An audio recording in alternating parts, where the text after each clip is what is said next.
یہ وبائیں جو پھیلی ہوئی ہیں، یہ جو پریشانیاں ہیں، حالات جو بگڑے ہوئے ہیں، بلکہ اللہ کا اترا ہوا عذاب راتوں کو رونے کی برکت سے اللہ اس عذاب کو بھی ٹال دیتے ہیں۔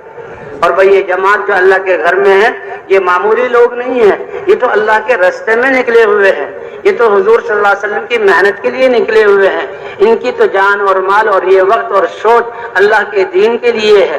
تو یہ کتنے محبوب ہیں اللہ کے لیے یہاں، تو بھئی ان کا راتوں کو اٹھنا، اس لیے بھئی راتوں کو تہجد کا اہتمام ہو، لمبی لمبی ہم نمازیں پڑھیں، سورتیں اس میں پڑھیں، اور ٹھہر ٹھہر کر نماز بنانے کی مشق کریں، اور پھر بھئی دعا مانگے، اور فجر سے پہلے ہمارے یہ جہاں قرآن پاک کی تلاوت اور صبح کی تسبیحات یہ فجر سے پہلے جو ہے پوری ہو جائے۔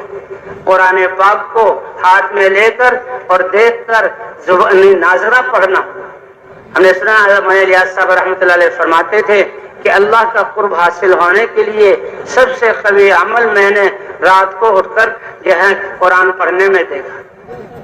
اب قرآن تہجد ایسی کہ عشاء سے پہلے کہیں سو نہیں، بلکہ عشاء تاکہ عشاء کی نماز مؤخر نہ ہو، اور عشاء کے بعد اب باتوں میں نہ لگو، جلدی سو جاؤ تاکہ تہجد میں اٹھنے کا موقع ملے۔ ایک دن کے اعمال ہیں وہ تو اپنے آپ کو ان اعمال میں تھکانا ہے، اور ایک رات کے تھوڑا سا آرام کر کے پھر اللہ کو منانا ہے۔ اس لیے بھی اللہ کے راستے میں نکل کر جیسے ہم اپنے آپ کو پانچوں نمازیں تکبیر اولیٰ کا عادی بنائیں، پھر اس کا اہتمام کریں، تو راتوں کو اٹھنے کا بھی اہتمام کریں۔ یہ راتیں اب لمبی ہوتی جا رہی ہیں، اپنے وقت کی حفاظت، سب سے قیمتی سرمایہ ہمارے پاس یہ زندگی کے سانس اور اوقات ہیں، اس لیے کہ جب یہ وقت ایک سانس گزر گیا اب یہ دوبارہ نہیں لیا جائے گا۔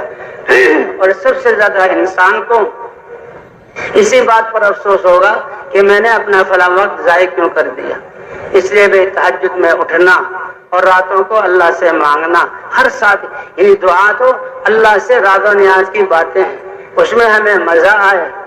جی ہاں، آدھا گھنٹہ تو کم از کم ہے کہ ہم اللہ سے جہاں مانگے، اور اس کے بعد بھائی یہ جو قرآن پاک کی تلاوت ہے، اور اس کے بعد یہ صبح کی تسبیحات روزانہ جو ہے ہم نے ذکر کرنا ہے، یہ سبحان اللہ، الحمدللہ، لا الہ الا اللہ، اللہ اکبر 100 مرتبہ صبح، 100 مرتبہ شام، باوضو ہو کر، قبلہ رخ ہو کر۔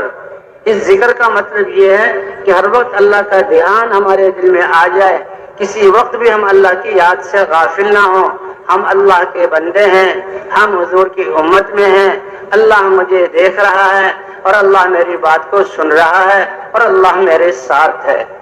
اللہ کا ساتھ ہونا یہ کتنا بڑا حوصلہ اور کتنی بڑی بات ہے۔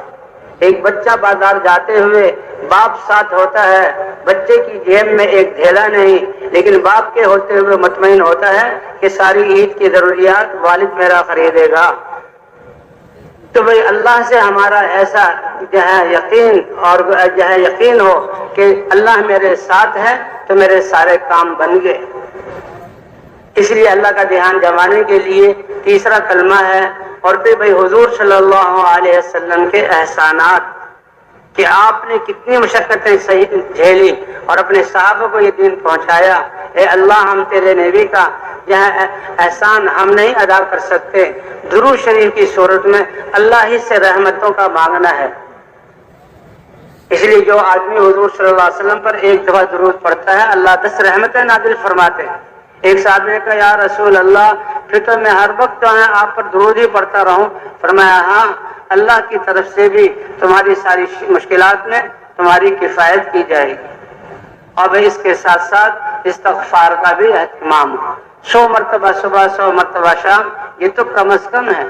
اللہ کے رسول صلی اللہ علیہ وسلم ایک مجلس میں 70 سے زیادہ اور ایک مجلس میں 100 سے زیادہ استغفار کیا کرتے تھے۔ علماء فرماتے ہیں کہ حضور صلی اللہ علیہ وسلم کا استغفار کرنا امت کو بتلانے کے لیے تھا کہ اللہ کے رسول جن کی زندگی پاکیزہ اور جو معصوم ہے، جب وہ استغفار کرے تو ہم بھی مغفرت جہاں اللہ سے جو ہے وہ اپنے گناہوں کی بخشش چاہیں۔ ہم سے تو ہر وقت خطائیں، ہمارا دیکھنا، ہمارا بولنا، ہاتھ و پاؤں کی حرکت، تو استغفار کو زیادہ سے زیادہ کم از کم 100 مرتبہ